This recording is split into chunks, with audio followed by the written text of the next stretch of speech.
He'd been watching her for 3 minutes, but when she did that, something shifted. Something ancient flickered in his brain, a switch that had lain dormant for months. Louise Hay was observing this scene in 1982 in a Santa Monica cafe, and what she witnessed that day forever changed her understanding of the male brain. Because there's a code, an evolutionary blueprint hardwired 200,000 years ago, and when you know how to activate it, any man feels a primal urge, an irresistible pull to protect you. But here's the catch. Most women do the exact opposite of what activates this code. The woman in the cafe did something every other woman in the room was avoiding, something that goes against everything modern society teaches about being a strong woman.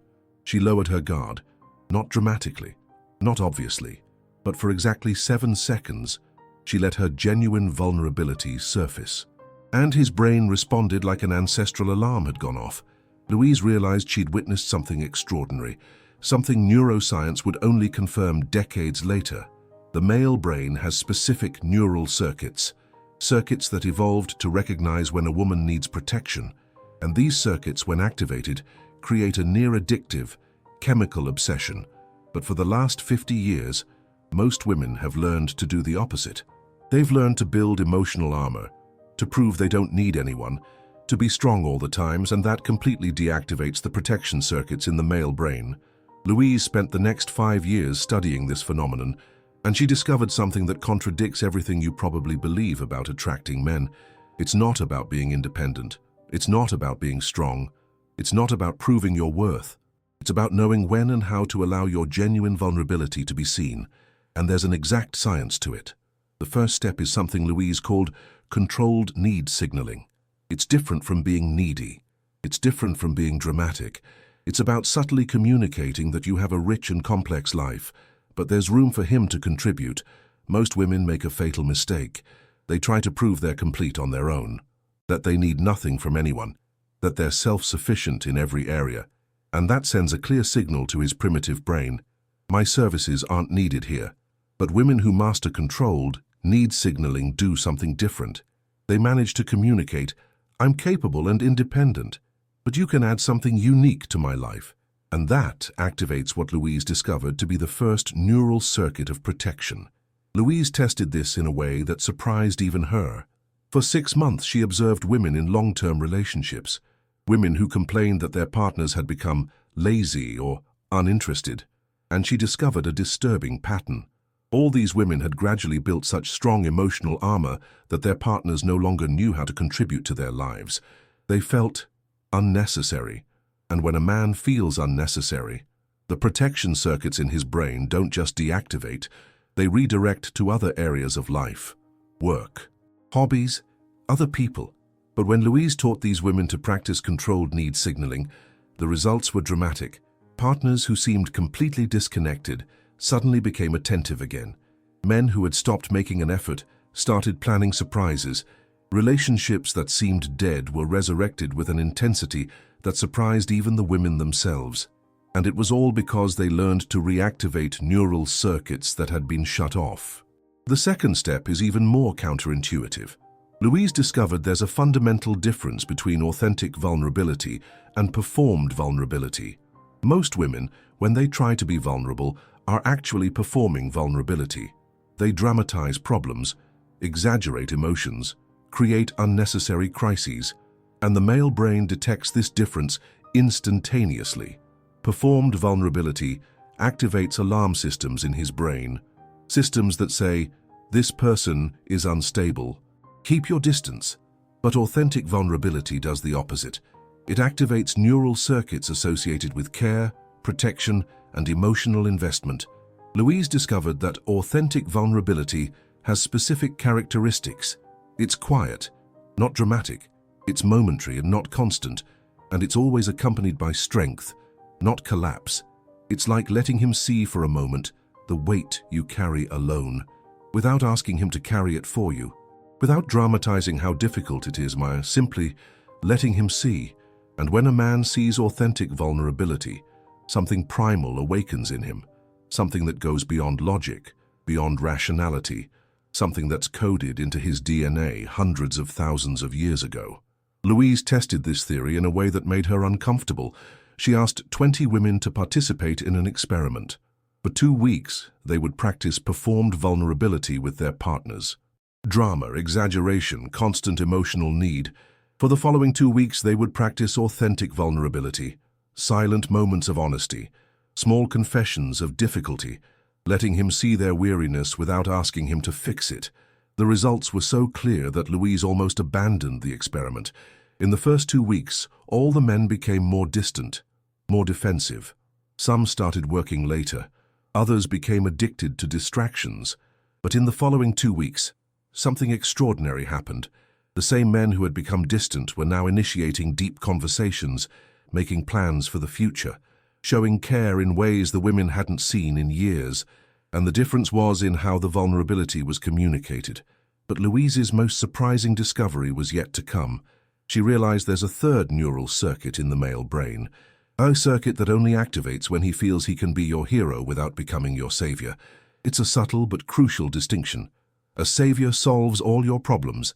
A hero helps you solve your own problems. And the male brain is programmed to want to be a hero, not a savior. Because being a savior is exhausting. You become responsible for another person's emotional well-being, and that breeds resentment over time. But being a hero is energizing. You become part of the solution without becoming responsible for the problem. Louise discovered that women who communicate, "I can handle this, but it would be wonderful to have your support," activate heroic instincts that create a healthy obsession. She observed couples in Santa Monica cafes, women saying, "I don't know what to do," versus women saying, "I'm considering 2 options. Which do you think is better?" The first phrase activates savior instincts. The second activates hero instincts. And the difference in the men's responses was dramatic. Men responding to savior requests became defensive or condescending. Men responding to invitations for heroism became engaged and invested. Because when you allow a man to be your hero, you activate the part of his brain that makes him feel powerful and needed, without feeling overwhelmed. Louise began teaching what she called invitations to heroism, specific ways of communicating that you value his perspective without transferring responsibility to him. And she discovered this worked not only in romantic relationships, it worked with bosses, with fathers, with male friends, with any man you wanted to genuinely care about your well-being. But then Louise made an observation that completely changed her understanding of these neural circuits. She realized that women who tried to manipulate these instincts always failed in the long run, because the male brain, however primitive in some areas, is extremely sophisticated at detecting authenticity. If you're faking vulnerability to trigger protection, he'll sense it. If you're creating false problems so he can solve them, he'll notice. If you're performing neediness to feel desired, he'll identify it. And when he detects manipulation, all those neural circuits shut down permanently. It's as if his brain builds a wall that says, "This person is not safe. Protect yourself." Louise discovered this explained why so many relationships started intensely and then mysteriously cooled. Women could temporarily activate the circuits through performance, but when the man discovered he was being manipulated, he'd disconnect emotionally. And once disconnected, it was nearly impossible to reconnect. The only way to activate these circuits sustainably was through genuine authenticity. And genuine authenticity required something most women considered impossible: confidence in their own worth. Because you can only be genuinely vulnerable when you believe you deserve protection. You can only invite heroism when you believe you're worth being someone's heroine. And many women, Louise discovered, didn't believe that. They tried activating protective instincts in men because they didn't feel safe alone. They sought external validation because they lacked internal validation. And this created an energy of scarcity that repelled exactly what they most desired. Louise realized that before any woman could activate protective circuits in a man, she needed to activate self-preservation circuits in herself. She needed to believe, at the deepest level, that she deserved care, that she deserved protection, that she deserved to be valued. And when a woman truly believes this, she doesn't need to try activating anything in anyone. Her mere presence activates these circuits automatically, because genuine confidence is the most powerful neural code there is. It's the code that communicates to his primitive brain, "This woman is valuable. she's worth protecting, and once that code is transmitted, everything else happens naturally. But Louise still had a discovery to make, a discovery that would change everything she thought about the true purpose of these ancestral neural circuits. And that discovery happened in a completely unexpected way. Louise was studying primates at a zoo, observing how females of different species communicated need to males, and she noticed something extraordinary. The protective circuits in the male brain didn't just evolve to protect females. They evolved to create bonds that ensured the survival of offspring. In other words, when a female activates protective instincts in a male, she's not just asking for protection. She's signaling that he's genetically suitable for long-term investment. And that changes everything, because it means that when you activate these circuits in his brain, you're not creating dependence. You're creating a bond, a neurological bond that makes him want to invest time, energy, and resources in you consistently. Louise tested this theory by observing couples who remained passionately in love after decades together, and she discovered something surprising. All the women in these long-term relationships had intuitively discovered how to activate these circuits cyclically. They weren't vulnerable all the time. They didn't need protection constantly. But periodically, they allowed him to see genuine moments where his care really mattered. And this kept his neural circuits active and engaged, not just in the first year, but decades later. Louise called this cyclical bond activation, and she discovered there's a precise science to the timing. If you activate the circuits too frequently, he gets used to it, and they stop responding. If you activate too infrequently, he forgets you need him, and the circuits redirect. But if you activate at the right frequency, with the right intensity in the right context, you create what Louise discovered to be healthy neurological dependence. Not emotional dependence, neurological dependence. The difference is that emotional dependence is based on fear and scarcity. Neurological dependence is based on reward and bond. When you create healthy neurological dependence, his brain releases dopamine and oxytocin every time he gets to contribute to your well-being. And this creates a cycle where he actively seeks opportunities to take care of you. Not because you need it, but because it makes him feel good. Louise discovered that women who mastered this skill never needed to complain that their partners weren't attentive, never needed to ask to be prioritized, never needed to compete for attention, because they had created neurological bonds where taking care of them was literally addictive to his brain. But then Louise made an even deeper discovery. She realized that there are different types of protective circuits in the male brain, and each type requires specific activation. The first type is physical protection. It's the primal instinct to defend you from external threats. This circuit is activated when you demonstrate that you trust him to keep you safe. The second type is emotional protection. It's the instinct to create a safe space where you feel secure enough to let your vulnerability show.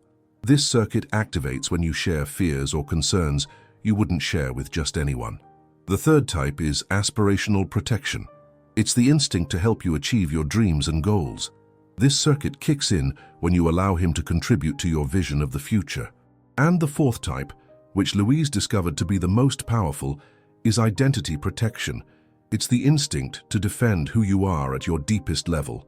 This circuit is activated when you let him see your true essence, and when you trust he'll cherish it. Most women only activate the first type, physical protection, and they wonder why their relationships become superficial over time. But women who activate all four types forge neurological bonds so deep that the man literally can't imagine life without them. Louise tested this by teaching women to identify which type of protection their partners most enjoyed offering. Some men felt more heroic when they could offer physical protection, others when they could offer emotional protection, others when they could protect aspirations. And when each woman focused on the type of protection her partner most valued offering, the relationships transformed. Men who seemed disinterested suddenly became invested. Men who seemed emotionally distant started initiating deep conversations. Men who seemed focused only on work started making romantic plans, because each man was being allowed to express heroism in the way that most energized his specific brain. But Louise discovered there's a fifth element that amplifies all the others, an element she called regenerative vulnerability. It's different from common vulnerability because it doesn't drain his energy. In fact, it gives him energy. Common vulnerability works like this. You share a problem and he feels responsible for solving it. This creates emotional weight. Regenerative vulnerability works like this. You share a difficulty and then show how you're handling it. This allows him to contribute without feeling overwhelmed. The difference is subtle but powerful. Instead of saying, "I'm exhausted from work," you say, "Work's been intense, but I found a strategy that's working. What do you think?" Instead of saying, "I'm worried about the future," you say, "I'm exploring some options for the future. Can I share my thoughts with you?" The first version activates savior instincts. The second activates advisor and partner instincts. And partner instincts create much stronger neurological bonds than savior instincts. Louise discovered that when you practice regenerative vulnerability, you're essentially telling his brain, "I'm strong enough to handle challenges, but wise enough to value your perspective." And that activates something she called partnership pride, a form of pride where he feels good not just for having you, but for being chosen by you. Because you clearly could handle everything on your own, but you choose to include him. And choice is far more powerful than need when it comes to creating lasting bonds. Louise tested this in a way that surprised her. She asked 30 women to practice regenerative vulnerability for a month and to document the changes in their partner's behavior. The results were so consistent, she thought the women were exaggerating. Men who rarely asked about their lives started genuinely taking an interest in the details of their days. Men who always seemed distracted started giving full attention during conversations. Men who avoided emotional discussions started initiating deep conversations, and it was all because the women had changed how they communicated vulnerability. But then Louise made a discovery that made her uncomfortable. She realized some women were using these techniques manipulatively. They were creating false vulnerabilities just to trigger protection. They were performing need to feel desired. And it worked in the short term, but it created relationships based on false dynamics. Louise decided to study the difference between activating protective instincts authentically versus manipulatively, and she discovered something fascinating. When you activate these instincts authentically, you create what she called mutual protection. He takes care of you, but you also take care of him. There's reciprocity. When you activate them manipulatively, you create unilateral protection. He takes care of you, but you don't take care of him, and that breeds resentment over time. The difference is in the intention. If your intention is to create a bond where you both feel valued and cared for, these neural circuits work sustainably. If your intention is to receive care without giving care, these circuits eventually shut down. Louise discovered that men have their own neural circuits that need to be activated, circuits related to feeling valued, respected, and needed, and relationships that lasted decades were those where both people had learned to activate each other's neural circuits authentically and consistently. This meant women needed to learn not only how to activate protection, but how to offer the kind of care that energized the male brain. And that included things like acknowledgement of effort, gratitude for contributions, and trust in their capabilities. Louise realized she had discovered not only how to activate protector mode in the male brain, but how to create partnership mode in both brains. And partnership mode was far more powerful than protector mode, because it created bonds based on mutual choice, not unilateral need. But Louise's final discovery was the most surprising of all. She realized that when you truly master these neural circuits, something extraordinary happens.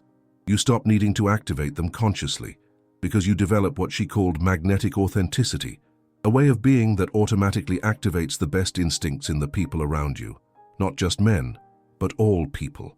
Because the same neural circuits that respond to genuine vulnerability exist in all human brains, and when you learn to communicate your genuine humanity, you become irresistible to anyone capable of deep connection. Louise spent the last years of her life not teaching techniques, but teaching authenticity, because she discovered that techniques can activate circuits temporarily, but genuine vulnerability keeps them engaged forever. And when you combine authentic vulnerability with genuine strength, you create something no man can resist. A woman who chooses to be with him, not because she needs to, but because she wants to. And choice always trumps need when it comes to building lasting bonds. So maybe the question isn't, how can I trigger his protector mode? Maybe the question is, how can I become someone who naturally inspires the best in others? Because when you answer that question, all the neural circuits activate on their own. And you discover that the greatest power isn't in getting protection. It's in being the kind of person who deserves genuine protection. The kind of person who inspires heroism not through technique, but through essence. The kind of person men want to invest in not because they've been manipulated, but because they've found someone truly valuable. And when he looks at you, that same ancestral switch that flipped in that Santa Monica cafe in 1982 will flip again. Not because you did something specific, but because you became someone specific, someone worth protecting forever.